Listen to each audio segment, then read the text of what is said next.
I got so much motherfucking design on right now. Break it down, bring it back, make it clap. I got 3 old thoughts, new block, where that thing. Bitches on my line, and you know. Assalamualaikum warahmatullahi wabarakatuh.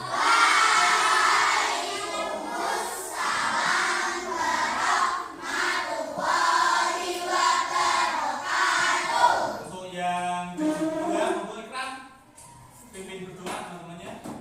Ikram aja sini.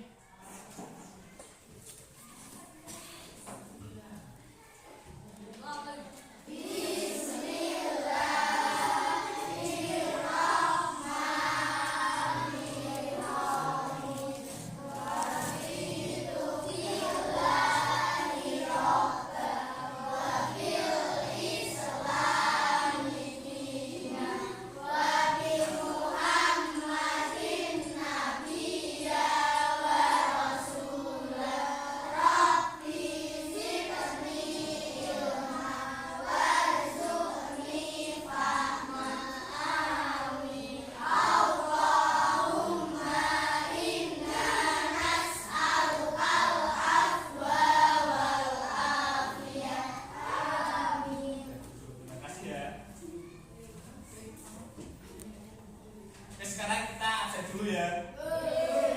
Yang pertama, Aditya Widya Hartanti, Al-Hafiz Iqbal.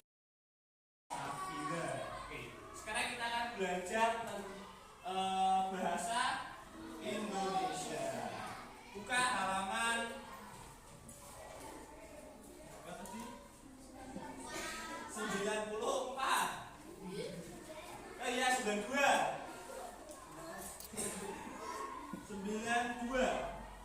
mengenai membaca cerita. Ada yang pernah dengar atau dengerin cerita atau membaca cerita? Ada yang pernah nggak? Pasti pernah lah. Tahu nggak cerita itu apa? Ya boleh, cerita itu adalah salah satunya ada dongeng. Ada lagi cerita.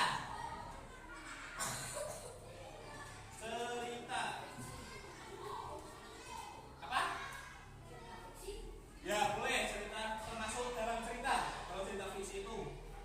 Selanjutnya ada lagi. Ada yang tahu nggak?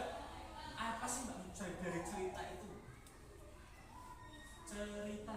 Ya betul, ada tulisan lainnya. Cerita.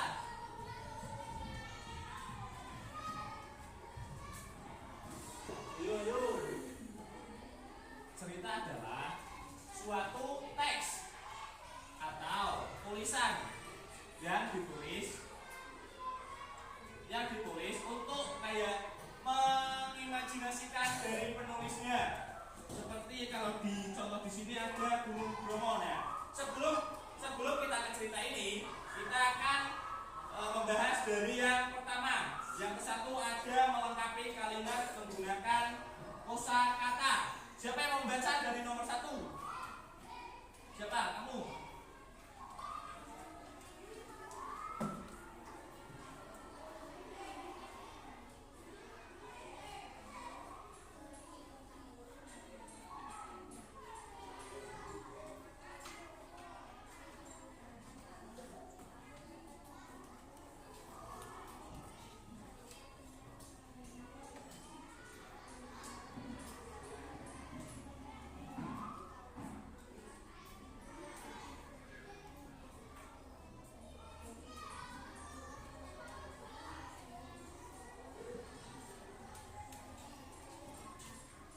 Kalimat rumpang. Pernah dengar nggak kalimat rumpang?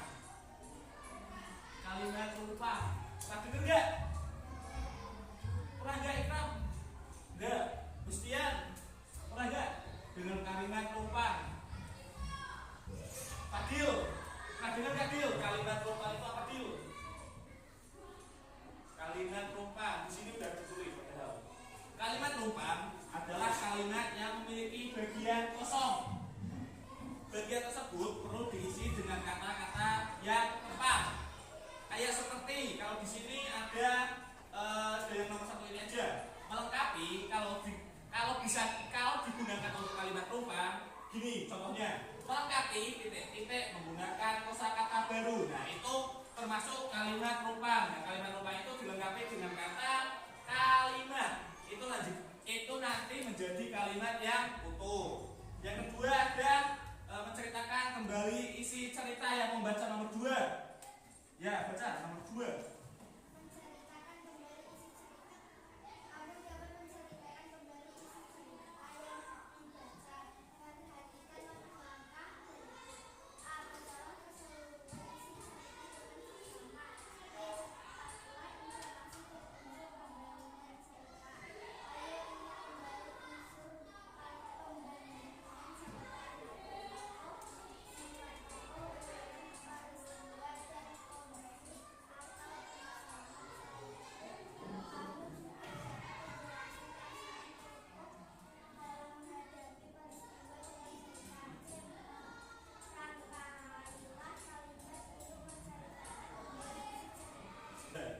Tokoh itu apa? Yang tahu angkat tangan.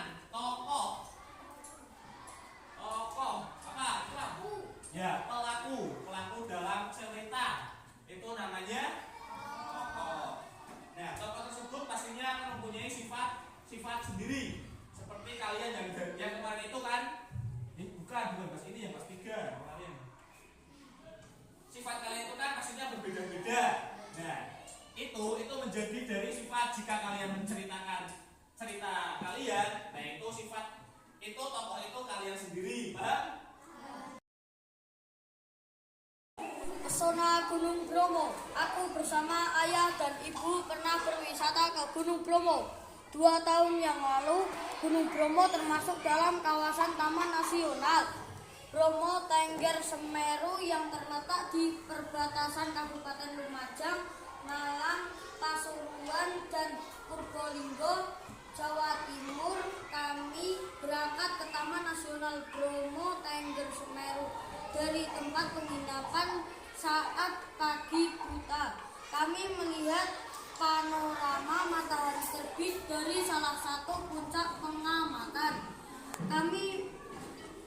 Pemandangan itu sangat memesona. Setelah matahari makin tinggi, kami memutuskan untuk turun dari puncak pengamat. Tiba-tiba aku melihat seorang anak laki-laki membuang sampah sembarangan. Aku tidak senang dengan tindakannya karena dapat mengotori lingkungan. Permisi, tolong sampahnya tidak dibuang sembarangan. Ya, kataku menegur anak itu. Memang mengapa? Di sini tidak ada tempat sampah, jawab anak itu. Membuang sampah sembarangan akan mengotori lingkungan, kataku. Jika tidak ada tempat sampah, simpanlah dahulu sampah itu di saku atau tasmu. Akhirnya anak itu mengambil sampah yang dibuangnya tadi. Ia menyimpan sampah itu di saku celananya. Aku merasa lega. Semoga saja tidak ada lagi yang membuang sampah sembarangan di tempat wisata itu. Dengan begitu, pesona Gunung Bromo akan terus terjaga. Oke, kita buka lagi yang halaman 93. Ada kata-kata yang dicetak tebal. Lihat ya. Ada kata apa yang pertama? Kawasan. Apa arti dari kawasan tersebut? Ada yang tahu nggak? Kawasan dia boleh lingkungan. Nabi. Maksudnya ada kawasan itu artinya apa? Ada yang tahu nggak? Itu tadi kan menjawab lingkungan. Tempat ya, boleh tempat. Oh, nah. Sekarang ada satu tugas kelompok. Kita bikin kelompoknya dulu 4-4. Ada enggak? 1, 2, tuh. Pas ya. Kita bikin kelompok aja 4-4. Belakang enggak 4-4 aja. Yang dari apa? Depan sama yang belakang itu aja, biar mudah. Depan sama yang belakang. Fadil tinggal sini nih, Kak Fadil. Ikrar sama siapa? Ya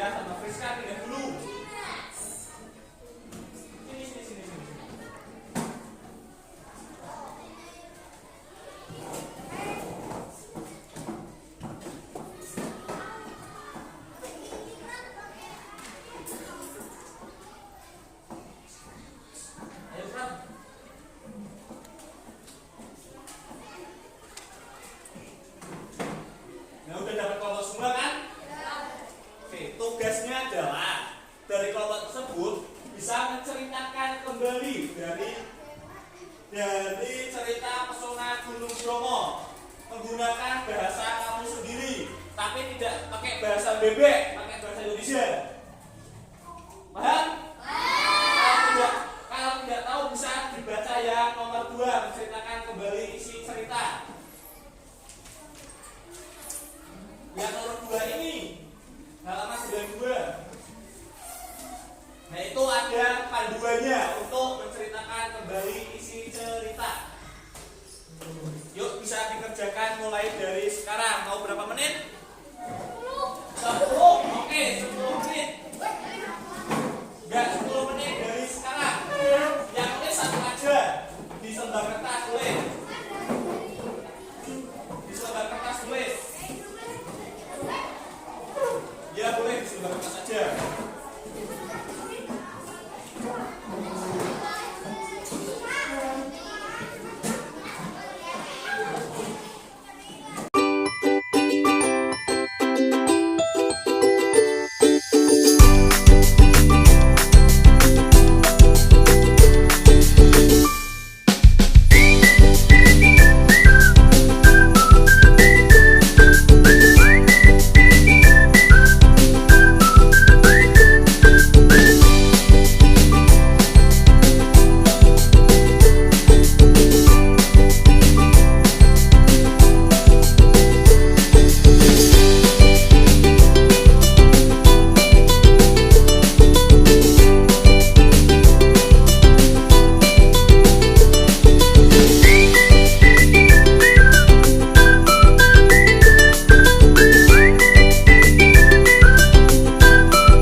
Bromo karya dari Rahman Purwahida. Nah, tahu nggak? Maksudnya amanat dari cerita ini ada suatu amanat yang harus kalian ingat. Apa? Oke, jangan buang sampah sembarangan. Kalau buang sampah sembarangan nanti akan terakibatnya apa? Ya, banjir dan juga mengotori lingkungan sekitar. Sekarang kita akan membahas halaman 98. Dan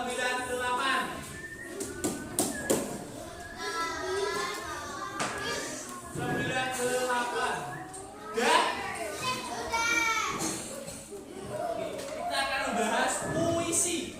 Apa sih puisi itu?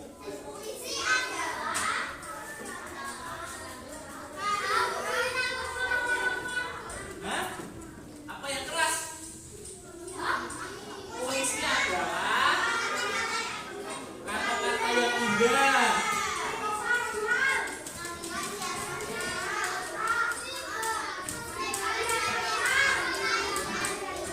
Ya, karya sastra. Puisi adalah karya sastra yang berisi kata-kata indah dan kaya akan makna. Orang yang membuat puisi biasanya disebut penyair.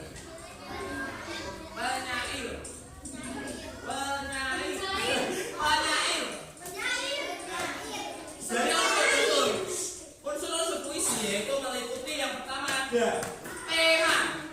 Tema itu apa? Pokok pikiran. Tema itu pokok pikiran dari suatu puisi yang dibuatnya. Selanjutnya ada diksi, yaitu pilihan kata yang tepat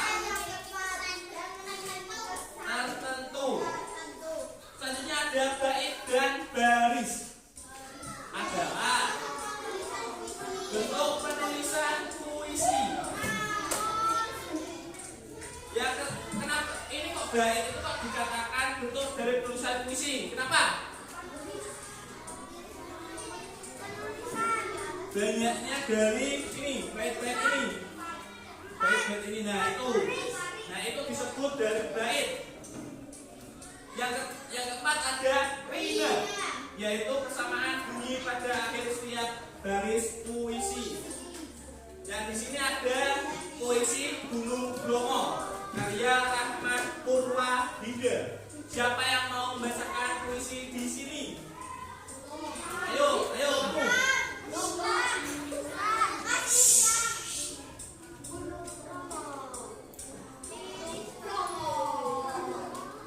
Nah, membaca puisi itu kan ini ada rima, yaitu berarti itu dengan bunyi yang berbeda. Misal ini, sejauh pandanganku itu. Ada? Yuk coba.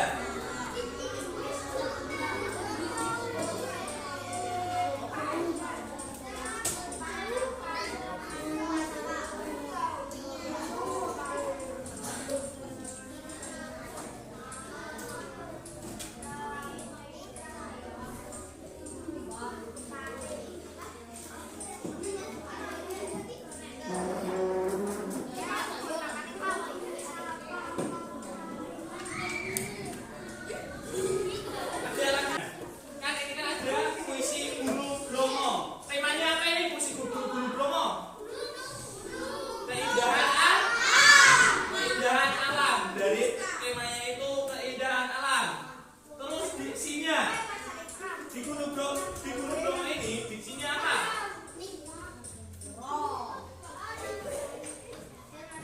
Ada tulisan laksana yang berarti seperti, dan juga ada sabana. Yang tahu sabana apa? Coba. Ya bisa, yang berarti padang rumput. Terus ada berapa bait? Di sini ada berapa bait? Ya,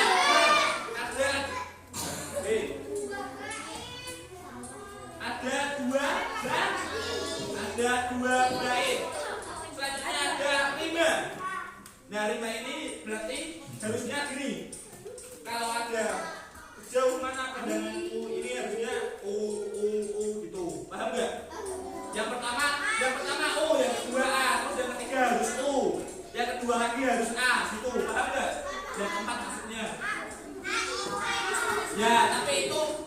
kayak belakang kalimat kalau membuat puisi itu harus baiknya itu harus sama dengan yang atasnya. Semisal ini ada sejauh pandanganku, ini kan sama dengan segala ku tarik napasku, ini kan sama kan belakangnya U. Nah yang kedua ada engkau menghadirkan kedamaian.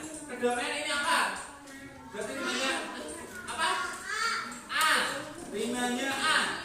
Nah yang kedua, yang keempat ada engkau menyejukkan. Ini rimanya A. Paham kan tentang tema, diksi, bait, dan rima? Paham semua? Oke. Sekarang ada isi dan amanat puisi. Bentar. Isi dan amanat puisi ini sangat pentinglah kalau membuat suatu karya puisi.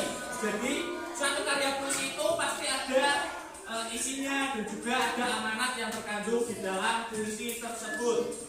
Yang mau membacakan langkah-langkah untuk menjelaskan isi dan amanat puisi siapa? Yang lainnya siapa? Ini yang isi dan amanat puisi.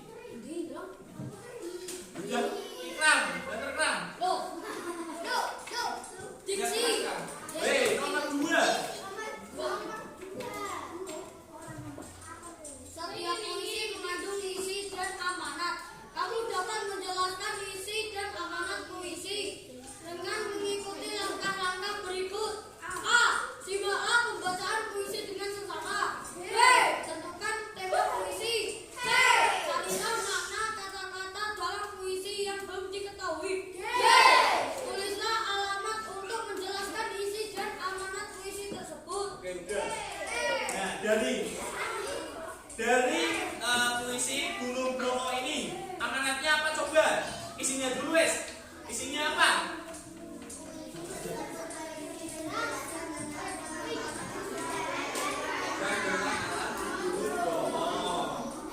Terus amanatnya, amanat yang terkandung dalam puisi tersebut?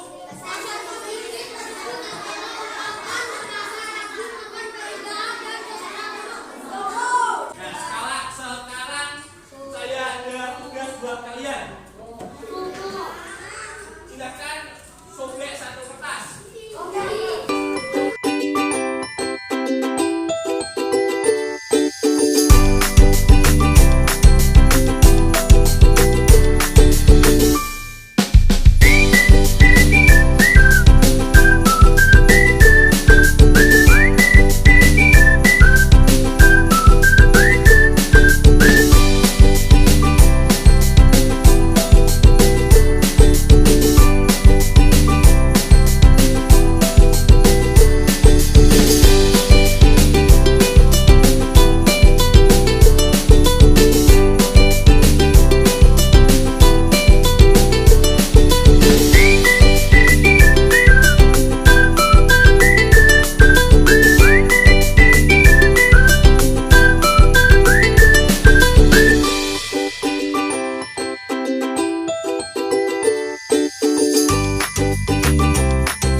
Puisi itu pastinya terkandung isi dan amanat.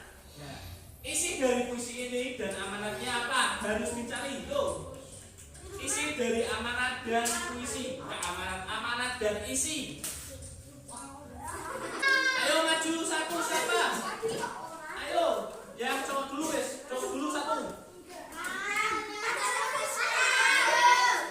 Ayo Kram, cepet Kram. Ya, sini sini. Duduk sini. Siapa namanya? Rama. Udah.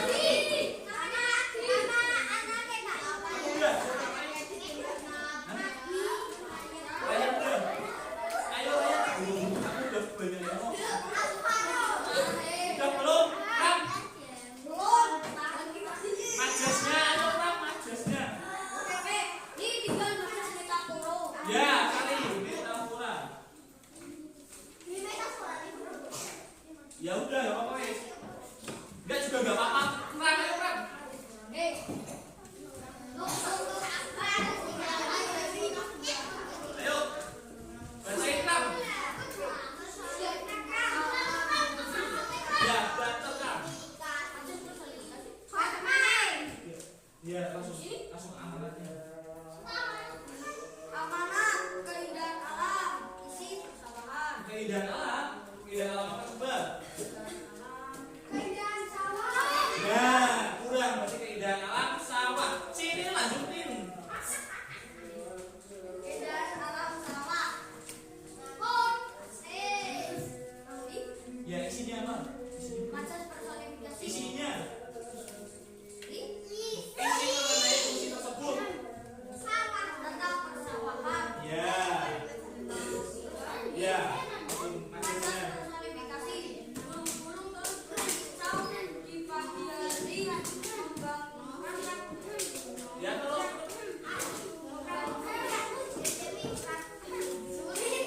Membangunkan.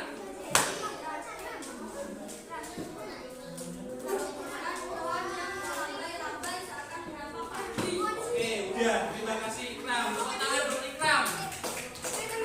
Ya. Lo udah semua? Kumpulin yang paling depan. Kumpulin yang paling depan. Tengah bambunya aja. Kalau kamu di sini, kamu situ. Kumpulin di sini yang baik sini, yang baik sini, yang baik sini.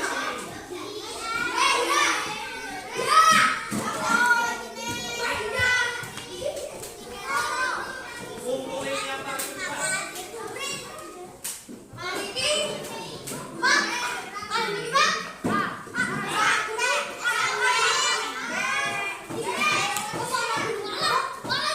Bromo pesawahan. Enggak. Ayo kumpulin. Udah.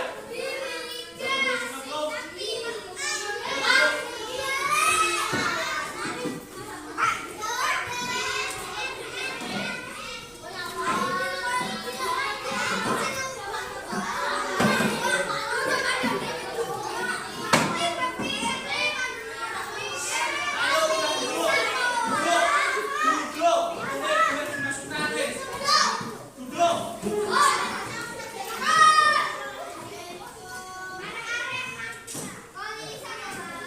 Kan sudah mempelajari mengenai tadi apa yang pertama? Yang pertama, cerita disuruh apa? Menceritakan kembali dari cerita tersebut. Udah bisa kan menceritakan kembali tadi? Ya. Yang kedua, mencari isi dan juga amanat dari puisi. Udah bisa semuanya juga udah kan? Udah belum? Udah tahu kan kalau puisi itu ada apanya? Ada suatu yang harus disampaikan, itu apa namanya? Amanat dan juga isi. Nah, di dalam puisi tersebut juga ada kata-kata yang mungkin tidak biasa diucapkan atau tidak didengar. Itu namanya apa?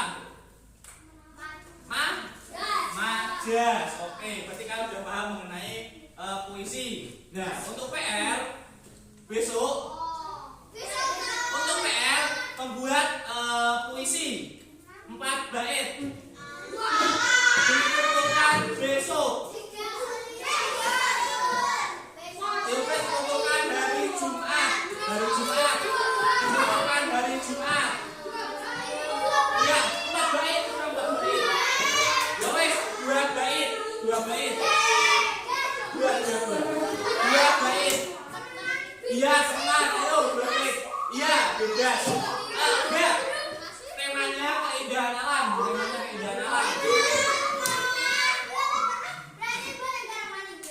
Ya wes, temanya keindahan alam. Puisi 2 bait. Ya enggak harus sama ini. Paham? Oke, sekarang boleh wes pulang. Berdoa dulu ya. Tapi siapa yang nyiapin? Ya, kasih taruh.